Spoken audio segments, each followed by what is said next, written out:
আমি শ্ৰীমন্ত শংকৰদেৱ নাজিৰা জিলা শাখাই আপোনাসৱৰ মিডিয়াৰ যোগেদি আমি অসমৰ বিভিন্নজনক এটা বাৰ্তা দিব বিচাৰিছোঁ।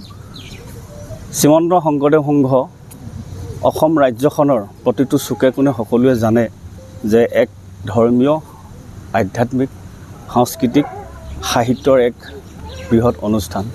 এই অনুষ্ঠানে বিগত ৯৪টা বৰ্ষ ৰাজ্যখনৰ বিভিন্ন প্ৰান্তত বিভিন্ন ক্ষেত্ৰখনত যথেষ্ট বৰঙণি আগবঢ়াই আহিছে। শ্ৰীমন্ত শংকৰদেৱ সংঘই এক নিৰ্দিষ্ট সংবিধানৰ গণ্ডিৰ ভিতৰত থাকি কাম কৰে। শ্ৰীমন্ত শংকৰদেৱ সংঘৰ যিখন সংবিধান, সেই সংবিধান ভাৰতীয় সংবিধানৰ আধাৰত গুৰু দুজনাৰ নীতি নিবন্ধ তাত সন্নিৱিষ্ট কৰি এখন সংবিধান প্ৰস্তুত কৰিছে। এই সংবিধানভাগি কেৱল এজন বা দুজন ভকতে গোট খাই কৰা নহয়। আমি প্ৰাথমিকৰ পৰা আঞ্চলিক জিলা মূল এই চাৰিখলপীয়া ভকত একত্ৰিত হৈ এখন সংবিধান প্ৰস্তুত কৰা হৈছে। আৰু সেই সংবিধানৰ মতে, সেই সংবিধানৰ নীতি নিবন্ধত থাকি আজি ৯৪টা বৰ্ষ শ্ৰীমন্ত শংকৰদেৱ সংঘই বহু উত্তৰণৰ কাম কৰি আহিছে আৰু সকলোকে মাৰ বান্ধি একত্ৰিতভাৱে সম্প্ৰীতিৰে শ্ৰীমন্ত শংকৰদেৱ সংঘ আগুৱাই গৈছে।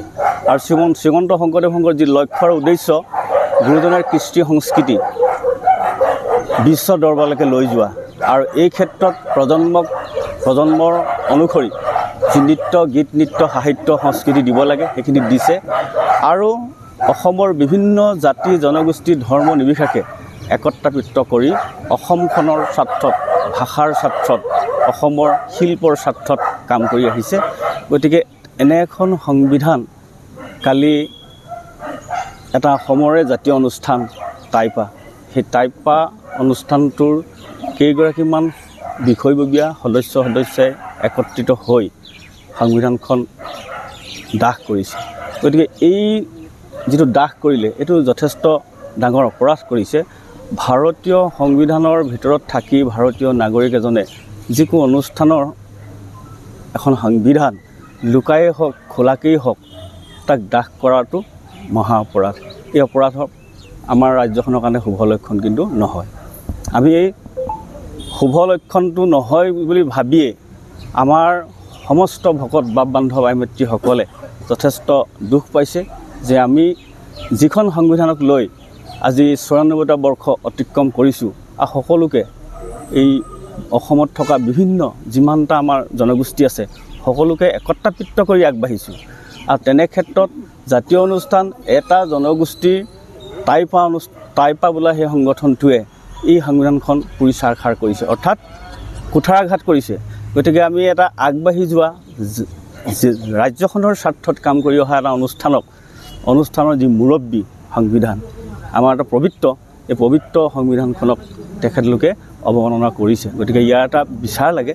আমাৰ আজি অসমজুৰি বিভিন্ন প্ৰাথমিক, বিভিন্ন আঞ্চলিক, বিভিন্ন জিলাই এই প্ৰতিখন থানাত, সমীপৰ থানাত এজাহাৰ দাখিল কৰিছে, যাতে ইয়াৰ এটা উচিত বিচাৰ হ'ব লাগে, যাতে পৰৱৰ্তী এনেকুৱা আৰু কোনোদিন নহয় অসম ৰাজ্যখনত। আমাৰ শ্ৰীমন্ত শংকৰদেৱ সংঘৰ লগত বুলিয়েই নহয়, আন বিভিন্ন অনুষ্ঠানৰ স্বাৰ্থতো, আন বিভিন্ন অনুষ্ঠানৰ ক্ষেত্ৰতো যাতে এনেকুৱা এই সংবিধান দাহ কৰা কাৰ্যটো নহয়। কাৰণ আমি প্ৰজন্মক কি শিকাম? প্ৰজন্মক আমি সম্প্ৰীতি শিকাব লাগে, প্ৰজন্মক আমি উত্তৰণৰ কথা শিকাব লাগে, প্ৰজন্মক আমি সংস্কৃতিৰ কথা শিকাব লাগে, সাহিত্যৰ কথা শিকাব লাগে, শিল্পৰ কথা শিকাব লাগে, শিল্পী সৃষ্টি কৰিব লাগে। এনেকুৱা কিন্তু আমি আজিলৈকে দেখা নাছিলোঁ সংবিধান দাহ কৰা। এয়া প্ৰথম, এইটো এটা কলা অধ্যায় বুলি কৈছোঁ। অন্ততঃ শ্ৰীমন্ত শংকৰদেৱ সংঘ প্ৰতিজন সংঘীয় অন্তৰক অত্যন্ত আঘাত পাইছে। আৰু সেয়ে আমি আজি নাজিৰা জিলা শাখাৰ অন্তৰ্গত জিলা শাখা, যুক্তলি আঞ্চলিক শাখা, নাজিৰা আঞ্চলিক শাখাৰ প্ৰাথমিক যিমানকেইখন প্ৰাথমিক একত্ৰিত হ'ল আজি দিছোঁহি। অহা কালিলেও নাজিৰা আঞ্চলিকৰ পৰা আৰু বিভিন্নখন প্ৰাথমিক আছে, তেখেতলোকক সেই এজাহাৰ দাখিল কৰিব। আৰু লগে লগেই জিলাখনৰ অন্তৰ্গত শিমলুগুৰি থানাত দিছে, গেলেকী থানাত দিছে, লাকুৱা থানাত দিছে, ইফালে হালুৱাটিং থানাত দিছে, আমগুৰি থানাত দিছে। সকলোৱে এই এজাহাৰ দাখিল কৰিছে যাতে উচিত বিচাৰ এটা পায়। আৰু আমি আপোনাসৱৰ যোগেদি এই কথাটো বিচাৰিছোঁ, বাৰ্তাটো পঠাব বিচাৰিছোঁ যে জিলা শাখাই আমি বিচাৰিছোঁ সম্প্ৰীতি, জিলা শাখাই বিচাৰিছোঁ আমি উত্তৰণ, জিলা শাখাই আমি বিচাৰিছোঁ শ্ৰীমন্ত শংকৰদেৱ সংঘৰ লগতে আমাৰ অসমত থকা সমস্ত অসমীয়াই যাতে আমি আগবাঢ়ি যাব পাৰোঁ সম্প্ৰীতিৰ এনাজৰিৰে এইখিনিকে কৈছোঁ। জয় গুৰু।